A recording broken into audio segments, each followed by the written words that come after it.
Great win. I thought it was a three-phase win. Played well, on offense, defense, special team. Appreciate everyone who came out in Mountaineer Field. I don't know if there's a better ending in college football than playing country roads, and it looked like to me that about everybody came, stayed, and I appreciate that, and that's something that our guys really look forward to. We talk all the time about singing the song, and that's what it is, and to do it with Mountaineer Nation, there's nothing like it. A lot of respect for Kansas State and Coach Kleiman. They're 5-1. They're ranked 16th in the country. Solid football team in all three phases, and really, really proud of our staff. I thought they had a great plan in all three phases. I thought our players competed, and I told them all week, that's how you're going to be evaluated, on how you compete. How did you strain, and I thought they just had a very business-like approach, really from the beginning.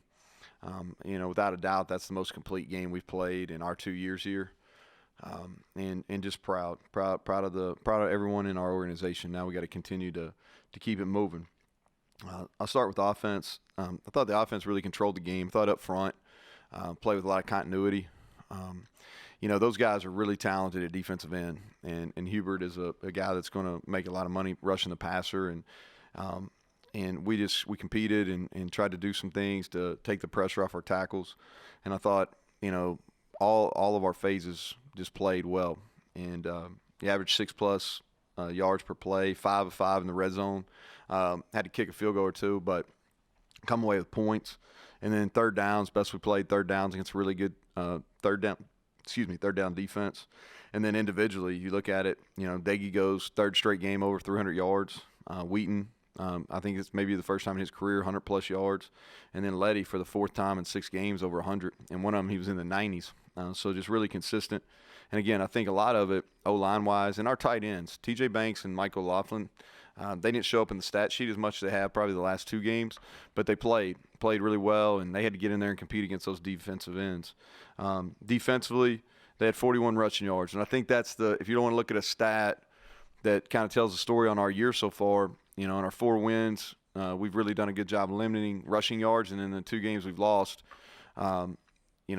Oklahoma State was right at 200, and I think Texas Tech was in the 180s, but only 41 rushing yards. I hadn't seen the final sacks. I know we had a number of sacks, TFLs, which is what our defense is built for, and then takeaways. Had 3 takeaways, and so happy for Tonkery to get that in the end zone, and one of our very own. So that was a great moment. And I thought of just our energy and our physicality across the board defensively. In really 5 out of the 6 games we played like that for whatever reason. We just had the same bounce about us last week. But great job rebounding. And then on special teams, we only punted the ball twice, and we were really worried about their punt return team. I mean, that's a group that had blocked 3 punts and returned 2 for touchdowns. And to keep our punt team off the field was big. And then the one where we punted coming off, where I think Colton's heels were probably on the back of the end zone there, and we go down and make a tackle, and that was huge. And so kickoff team competed, had a bunch of times running down, and we had one that got out, but the rest of the times they competed. And that's a group that's always really good kickoff returns, kind of plug and play for them. Whoever their returner is, they get good return yardage. So credit to them. But I thought special teams, really proud of Casey Legg coming in and hitting the long field goal. Great kid, great representative of our program and our state, and really pleased he was able to make that kick. So with that, I'll take questions. First question is for you, Greg Hunter. So, Neal, you talk so often about the need to get some explosive plays, and today you got a lot of them in a variety of manners. How key was that? It's big because this is a group that's hard to move the ball in long drives. They're a group that kind of – they're big up in the D tackles, and they got speed rushers on the edge. And then 31, their safety that they step down the box all night, he's as good a tackler there is in our league. And so it's difficult. We knew we were going to get some explosive plays, but it's tricky because, you got to be careful throwing the ball down the field just because it puts you in some bad down at distances sometimes, and there's some matchups that we didn't love going into the game. But without a doubt, those explosive plays were huge today. Michael Sussman. I asked you earlier this week about the leadership on this team. and you went down the line naming veteran guys on that defense that you expected to bounce back. They certainly responded in a huge way today. What does it say about that group that they were able to lead the way with such a spirited performance today?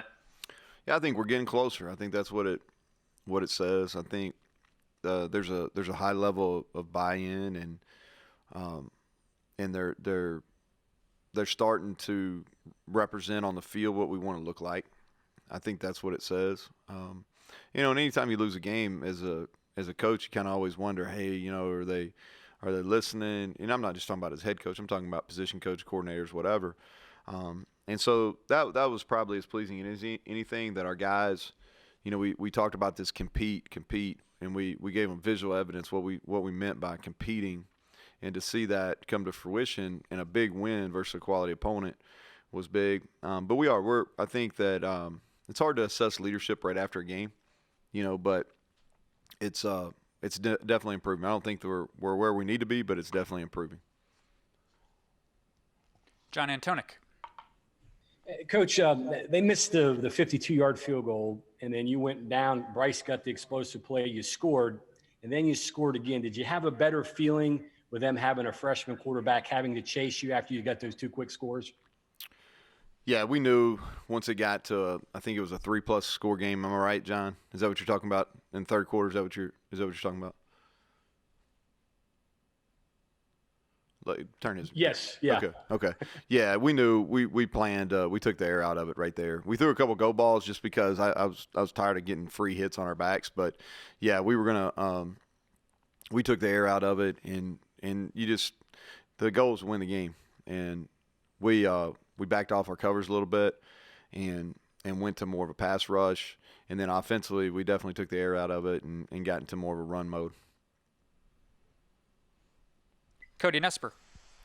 Hey, Neal, I wanted to ask, what kind of benefit is it, do you think, to just be able to run the same quarterback out there each and every week?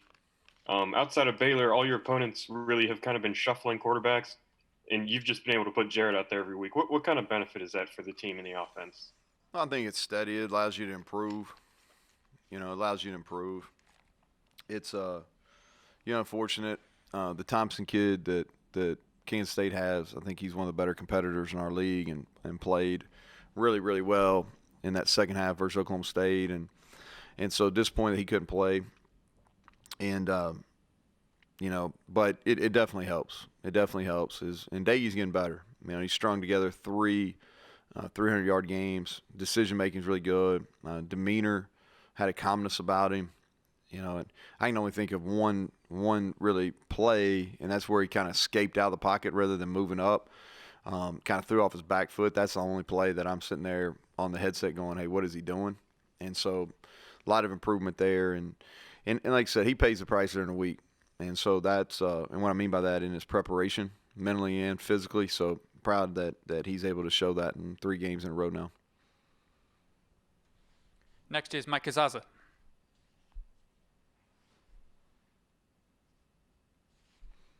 Go ahead, Mike.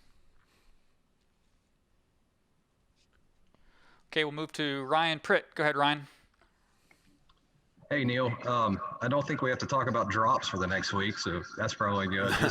Yeah, I know that was is something you guys are going to work on this week. Did you have a feeling that you had it shored up a little bit, and how big was it for that group to turn in a performance like this today? Yeah, best thing I did all week last week was not get on social media. So if I apologize to anybody that I didn't like or anything or retweet anything last week. So that was the best decision that I made last week, was stay off social media. Our creative people are going to be pissed that I said that, but that was the best decision I made, and I encouraged them, is because our receivers and our fans don't want to hear this, but they really didn't play bad last week. Honestly, they dropped the football, which hurt us, especially because 4 of them came on third downs. And you lose scoring opportunities and opportunities to move the ball into scoring position.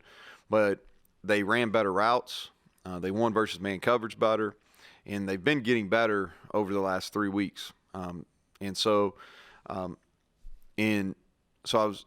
never lost belief in them. I think that's really, really important for everybody to understand, is like we keep calling pass plays because we believe they're going to get open and we believe they're going to catch the ball. We believe we're going to protect. We believe the quarterback's going to deliver the ball where it's supposed to be in a catchable manner. And it's about belief. And I told them earlier in the week, I said, listen, we're going to keep calling the plays. I just expect you all to catch more balls during the week and don't grow weary of doing the right things, and we'll catch those balls. And then that's the way I believe. I just think you keep working on it. It's a skill, and I think you can improve skills. And I really do. Catching the football is a skill, and you can work and you put in time and you invest. You can improve that skill, and we're improving it. It's not perfect, but we're improving it, and we'll keep getting better at it, and we'll keep believing in them that they're going to make those plays. Okay, Mike, we'll try again. Can you hear us? Yep, I'm here. Thanks. Hey, Neal, looks like you had them pretty much honed in on third down. Jarrett numbers were really good. I'm just curious, preparation-wise, what were you ready for, and what did you see out there? I thought we had a good plan coming in, and then Jared and I kind of bounced back and forth on getting into some good spots on third down. The other thing too is if you look at it, we avoided third and long. We never had those, maybe 10 plus, but we avoided getting in third and long. We didn't have necessarily third and shorts, but we didn't have a whole bunch of third and long, so that helped. And right when we went on that run in the second quarter, I think we scored 3 times consecutively. After Bryce's long play, we didn't have as many third downs, and so we felt like we had a good plan coming in, and we didn't play very well at all versus them last year on third down. So we really kind of did a complete 180. They got us on the first third down where we didn't convert after the opening series pick, but after that I thought we settled in and had good plays and good execution. We'll take these last 4 questions in the queue. Go ahead, Chris Anderson. Hey, Coach, I wanted to ask you about Reese Smith. Not a lot of snaps, but I have noticed, a couple of weeks ago against Baylor, he played 1 offensive snap, and it was the 4th and 1, the crucial 4th and 1 play. This week, didn't come in until midway through the second quarter, and it's 3rd and 7, and it's a play that seems to be specifically drawn up for him. What is it about him that makes you trust him like that as a true freshman? Yeah, he had one other play too, Chris. He played a few plays earlier, but I think he had another third down conversion in the second quarter maybe. He's dependable, and that's his good. He's a great practice player. He's well invested, has as good a hands as we have on our football team. He's quick out of breaks, makes good decisions, and so you are correct, Chris. There's a lot of trust there, and he'll continue to grow and improve. Greg Hunter. Coach, your run defense specifically, what you guys really shut them down. What were you able to do? We were able to move the front some. We had some favorable matchups, and I thought we were just relentless in our pursuit. Probably something we weren't a year ago or a week ago. We were relentless in the pursuit, and I think our linebackers got to their fits really well. And any of our safeties from the third level, whether it was Sean or Zoe getting down into that fit, I thought we did a nice job. But I just thought we were physical and played a lot of energy. And I know that sounds simple, but a lot of times defense, man, if you're physical and you fly around, you got a chance. And we played with a lot of energy, a lot of physicality today. Kevin Kinder, go ahead. Playing a team that's so good with not giving the ball and turning it over, and you get 3. Do you preach that even more, in the week leading into it? Hey, these guys are due, or we're going to put them under pressure, see what happens. And then, Kevin, we just off the first 2, but get the last one. How important was that? Yeah, I think it's we try to stress the same things each week. We want to be about creating negative plays, whether it's tackles for loss, sacks, or takeaways, and we constantly preach those things. That's who we want to be as a defensive football team, and so. When we talk about Kansas State, we say who they are. They're a well-disciplined team. They've done a great job this year with explosive plays. That's probably our proudest moment is we were able to minimize, other than the double move they hit for the touchdown, we were able to minimize their explosive plays. And this is a group that's really made a living through 6 games on explosive plays, especially since Howard started playing quarterback. And we were able to we didn't stop Vaughn, but we didn't allow him to have any huge plays. Tight end had a couple nice plays, but those are premier players in our league, and we were able to keep them from not having explosive plays. But I thought we played really well defensively. Like I said, really fired up that Tonk was able to get the ball in the end zone on the pick. And Mike Kazaza, back to you. Hey, Neal, end of the first half last week, Kansas State kind of caught Kansas in a situation where they had to punt it, and it worked out badly. You're in a pretty similar situation. Did you catch that in prep, and then what were you walking yourself through there? Yeah, so what we were trying to do normally, and y'all watched this enough, normally what we're trying to do is we would have used our timeouts right there. And even before Kansas State scored, we were trying to, because we had a couple third downs where we could have used them. And just going into the game, a 2-minute situation where we go 4 wide and just drop back and try to throw the ball down the field wasn't going to be favorable for us. And so we were going to, if we had to get in a 2-minute situation in the game, obviously we would have done it, but we were going to try to minimize the effect of that before half. And so we squirted one run, and then we kind of assessed it, and we tried to throw the ball downfield one time out with a 7-man pro, and they still got pressure on us. And so we tried to get that screen maybe to try to kick a field goal there as the time ran out. But we did not, with the 3-score lead, we didn't want to put the ball in jeopardy at the end of the half there. Okay, Coach, thank you. Appreciate the time. All right, thank y'all. Have a good happy Halloween, I guess is the best way to say it.